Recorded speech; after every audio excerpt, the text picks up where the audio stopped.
చూడండి, నాకు ఇది వచ్చేసి కర్నూలు నుంచి తీసుకొని వచ్చారు. ఇది ఏంది తెలుసా?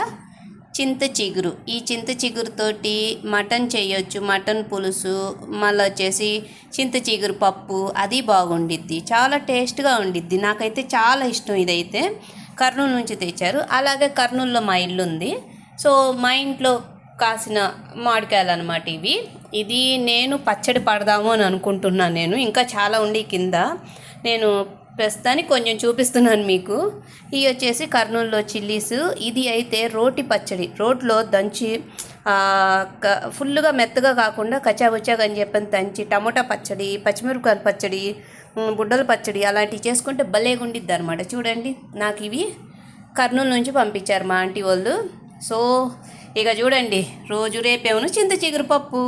మీకు ఈ వీడియో నచ్చితే please like and share, subscribe my channel. Thank you, bye.